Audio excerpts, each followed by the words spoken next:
महिला मोर्चा की प्रदेश अध्यक्ष और राज्यसभा से सांसद बहन धर्मशिला गुप्ता जी विशेष रूप से पटना से चलकर आप लोगों को संबोधित करने के लिए आई हुई हैं। इस अवसर पे हमारे यहाँ जमुई लोकसभा के प्रत्याशी भाई अरुण भारती जी भी उपस्थित हैं। आप दोनों आज की इस प्रेस वार्ता को संबोधित करेंगे। पहले मैं धर्मशिला जी से निवेदन करूंगा कि आप प्रेस वार्ता को संबोधित। बहुत ही शुभ दिन है। हमारा सनातन संस्कृति भारत का ये मर्यादा पुरुषोत्तम का दिन है, इसलिए सबसे पहले आप सबों को जय श्री राम। और आज ये जमुई लोकसभा का ये चुनावी महापर्व 19 अप्रैल को होना तय है और हमारे इस लोकसभा के प्रत्याशी श्री अरुण भारती जी यहाँ पर उपस्थित हैं और हमारे दाहिनी ओर हमारे मनीष भैया उपस्थित हैं, आदरणीय जिलाध्यक्ष जी उपस्थित हैं और सभी हमारे सम्मानित एनडीए गठबंधन के कार्यकर्ता बंधुगण, आप सभी को नमस्कार। आप सभी जानते हैं कि हमारे देश के यशस्वी प्रधानमंत्री आदरणीय नरेंद्र मोदी जी ने समाज के अंतिम शोषित वंचित दलित उन समाज को, उन परिवार को आगे लाने का काम किया और कोरोना काल से अभी तक यानी कि 2010 से लेकर अभी तक और अगले 5 वर्ष तक मुफ्त राशन गरीबों के घर में जारी रहेगा। और उन्होंने गरीबों की चिंता करते हुए ये भी कहा कि 5 किलो अनाज दूंगा, लेकिन 5 लाख रुपए की राशि इलाज के लिए मुफ्त भी दूंगा। ये मोदी की गारंटी है। आपने देखा होगा कि जब कांग्रेस की सरकार थी, सोनिया जी और लालू जी की सरकार थी, हमारी बहनें के घर में बीमार होते थे पति, बच्चे या अभिभावक, तो उनको अपना जेवर को गिरवी रखना होता था और खेत भरना रखना होता था, ज़मीन बेचना पड़ता था। लेकिन मोदी की गारंटी के तहत हमारी बहनें आज आत्मनिर्भर हो रही हैं और उनको इलाज के लिए भी 5 लाख रुपए की राशि फ्री मिलेगा। आयुष्मान भारत कार्ड के तहत जो अभी मोबाइल में भी ऐप आ गया है और सभी लोग इस आयुष्मान भारत कार्ड का लाभ उठा सकते हैं। आपने देखा होगा कि गांव में कभी नल नहीं होता था, पहले लोग कुएं से पानी लेते थे, पोखर से पानी लेते थे। लेकिन माननीय प्रधानमंत्री यशस्वी नरेंद्र मोदी जी के कार्यकाल में उन्होंने उन गरीब और दलित परिवारों की चिंता की जो कुएं और पोखर का पानी पीने पे मजबूर थे। लेकिन आज मोदी की गारंटी के तहत हर घर नल के तहत गांव में भी नल लगा हुआ है और आयुष्मान भारत कार्ड मिला। प्रधानमंत्री आवास योजना जो गांव में पहले फूस के घर हुआ करते थे 2010 से पहले, लेकिन 2010 से लेकर अभी तक लगातार 28 करोड़ महिलाओं के नाम से प्रधानमंत्री आवास योजना मिला है और पीएम आवास से महिलाएं पक्के के मकान में रह रही है। लगभग 12 करोड़ महिलाओं को इज्जत घर मिला। जब सोनिया जी खुद कांग्रेस की बहुत बड़ी लीडर हैं और माननीय मनमोहन सिंह प्रधानमंत्री हुआ करते थे, 50 वर्षों तक उन्होंने देश के खजाने को लूटने का काम किया था और महिलाएं सड़कों के किनारे शौच जाया करती थी। और सबसे बुरी स्थिति तब होती थी जब हमारी बेटियां और बहू सड़क के किनारे शौच कर रही होती थी तो कोई 4 व्हीलर की लाइट पड़ती थी, तो उस समय की स्थिति एक महिला समझ सकती है। उनका सम्मान दिया मोदी की गारंटी के तहत आदरणीय प्रधानमंत्री मोदी जी ने और लगभग 12 करोड़ महिलाओं के नाम से इज्जत घर दिया और शौचालय का निर्माण कराया। लगभग 11 करोड़ महिलाओं के नाम से उज्ज्वला गैस योजना मिला है, जिसके तहत हमारी बहनें को मोतियाबिंद नहीं हो रहा है, दमे की बीमारी नहीं हो रहा है और कम समय में खाना बनाकर बचे हुए समय को अपने बच्चे की पढ़ाई में वो लगा रही हैं। ये मोदी की गारंटी है और उस गारंटी के तहत महिलाओं को सम्मान मिल रहा है।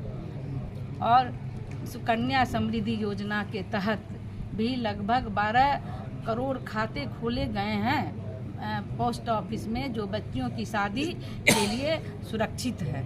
और विश्वकर्मा योजना के तहत भी आत्मनिर्भर बनाने के लिए महिलाओं और युवाओं के लिए हमारी सरकार पूर्ण रूप से तैयार है। उस योजना को हम लोगों ने शुरू कर दिया है और आगे की जो कड़ी आएगी उसमें वो योजना आपको पटल पर दिखेगी।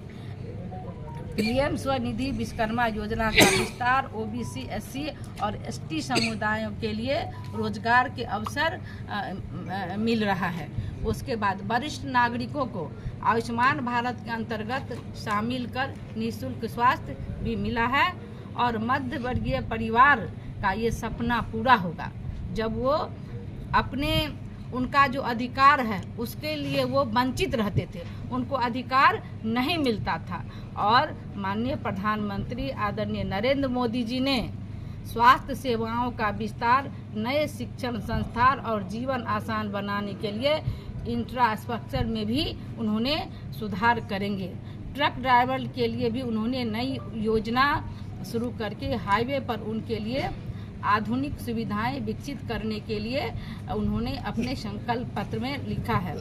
और वर्कर घरेलू महिलाएं, जो कामकाजी महिलाएं, श्रमिक जो हमारे शहर में काम करती हैं, पटरी पर हमारे श्रमिक काम करते हैं, और अन्य श्रमिक वर्गों के लिए आय श्रम पोर्टल के माध्यम से उनको सशक्त करना है।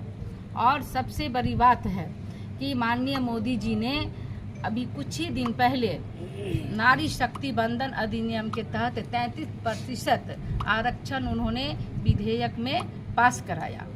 और ये बिहार का सौभाग्य है और ये जमुई की समस्त महिलाओं का, बिहार की समस्त महिलाओं का ये सौभाग्य है कि माननीय मोदी जी ने नारी शक्ति बंधन अधिनियम की शुरुआत उन्होंने खाता बिहार से खोला और उन समाज के अंतिम शोषित और दलित वंचित परिवार की बेटी, अति पिछड़े परिवार की बेटी को उन्होंने उच्च सदन में राज्यसभा संसद के रूप में भेजा है। ये कार्यकर्ताओं के लिए एक बहुत बड़ा मैसेज है।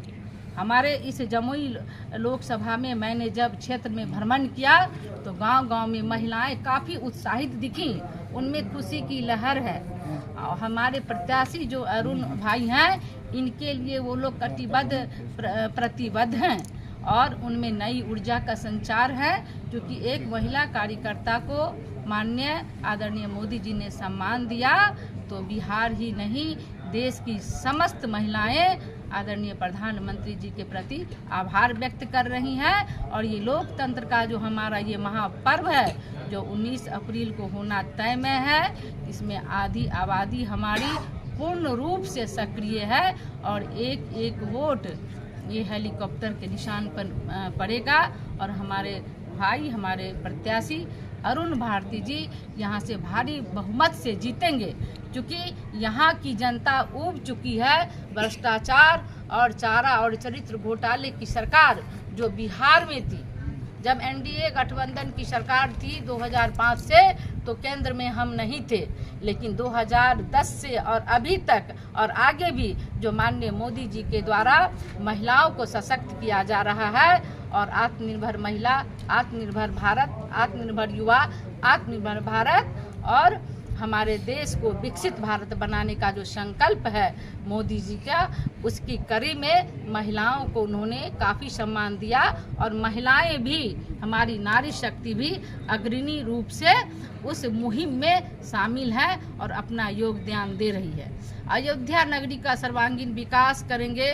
काशी विश्वनाथ कॉरिडोर की तर्ज पर अन्य धार्मिक स्थलों का भी विकास का काम हमारे प्रधानमंत्री जी कर रहे हैं। योग, आयुर्वेद, भारतीय भाषाओं, शास्त्रीय संगीत का और प्रशिक्षण प्रदान करने के लिए विश्व भर में सांस्कृतिक केंद्रों की स्थापना करने वाले हैं माननीय मोदी जी। और किसान सम्मान निधि की बात मैं करूं तो आपने देखा होगा कि किस तरह से माननीय मोदी जी ने किसान पीएम योजना के तहत हर किसानों को 6,000 रुपये की राशि उनके अकाउंट में जाती हैं। और जब कांग्रेस की सरकार थी, मनमोहन जी की सरकार थी, तो उस समय जनधन खाता नहीं था, लेकिन माननीय मोदी जी ने जनधन खाता खोल करके उन गरीब, दलित और वंचित समाज को आगे किया।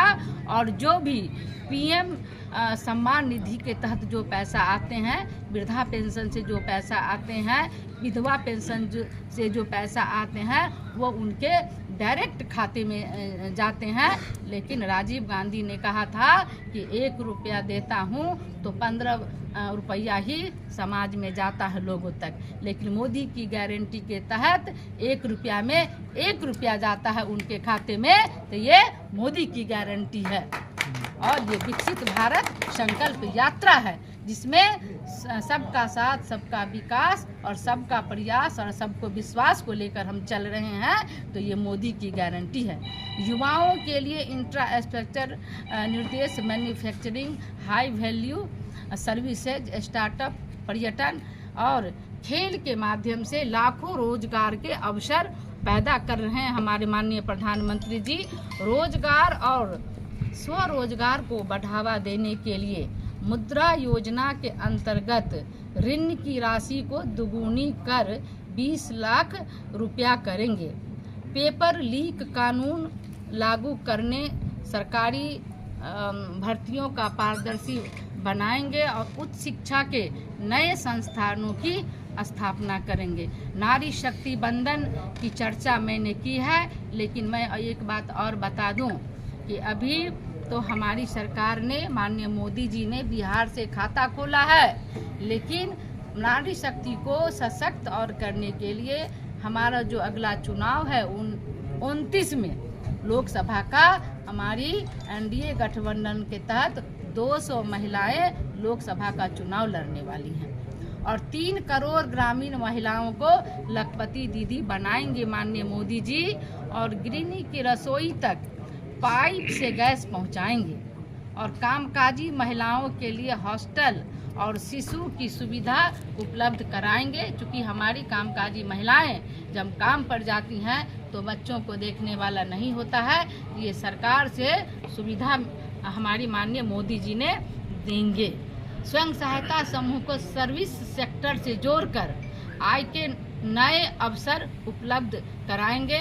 और नारी शक्ति बंधन अधिनियम लोकसभा में, विधानसभाओं में महिलाओं की भागीदारी को सुनिश्चित करेंगे। मैं आपको बता दूं कि 3 करोड़ महिलाओं को लखपति दीदी बनाने का निर्णय है और 1 करोड़ महिलाएं तो लखपति दीदी बन गई। और ड्रोन दीदी का जो हमारा ये प्रोग्राम है, उसके माध्यम से किसान के क्षेत्र में भी हमारी महिलाएं आगे बढ़ रही हैं। हम भारतीय न्याय संहिता को लागू करेंगे, ये हमारे माननीय प्रधानमंत्री जी का, ये उनके मैनिफेस्टो में शामिल है। हम भ्रष्टाचार के खिलाफ सख्त कार्रवाई करने की गारंटी देते हैं माननीय मोदी जी। और एक देश एक चुनाव और आम मतदाता सूची की व्यवस्था भी वो करने वाले हैं। संविधान के अनुच्छेद 44 के अनुसार सम्मान नागरिक संहिता भी लागू करने वाले हैं हमारे आदरणीय प्रधानमंत्री आदरणीय नरेंद्र मोदी जी। और मैं आपको बता दूं कि हमारे समुदाय में, हमारे समाज में ये स्वयं सहायता बहनों की जो ये ग्रुप चलता है, जिसमें हमारी बहनें 10 रुपया रोज जमा करती है और 100 रुपये तक जमा करती है, तो वो हमारी बहनें इतनी आत्मनिर्भर हुई है कि बगल में अगर पड़ोसी की भी शादी हो तो उस ग्रुप से लोन उठा करके बेटियां की शादी भी कर रही हैं। यहाँ तक कि हमारे भाई या उनके पति भी उनसे पैसा कहते हैं कि दीजिए मैं रोजगार करूँगा, तो ये सशक्त नारी उस ग्रुप से पैसा भी उठाकर लोन देती है। तो ये मोदी की गारंटी के तहत महिलाएं आत्मनिर्भर हो रही हैं। और भारतीय न्याय संहिता को भी लागू करेंगे माननीय प्रधानमंत्री जी। और एक देश एक चुनाव और आम मतदाता की सूची भी व्यवस्था करेंगे। तो नरेंद्र मोदी जी आज देश को भारत विकसित बनाने में है और बिहार को भी विकसित बिहार बनाएंगे। मैं अपने क्षेत्र भ्रमण के तहत जब जमुई लोकसभा के गांव में गई तो मुझे वहाँ देखने को मिला कि खेत में भी जो यहाँ पर इलेक्ट्रिक के माध्यम से खेती की जा रही है। पहले के ज़माने में जब कांग्रेस की सरकार थी, सोनिया जी और मनमोहन की सरकार थी, और केंद्र में ये राजद महागठबंधन चारा और चरित्र घोटाले की सरकार थी, तो उस समय हमारे किसान बहुत परेशान थे। लेकिन आज मोदी की गारंटी के तहत जमुई लोकसभा में भी खेती करने के लिए यहाँ पर इलेक्ट्रिक जनरेटर की व्यवस्था है। पहले व्यापारियों को और किसानों को उसमें डीजल देना पड़ता था, और एक महीने में अगर 300 रुपया लगता था तो साल भर में 36,000 रुपये उनको देना पड़ता था। तो ये मोदी की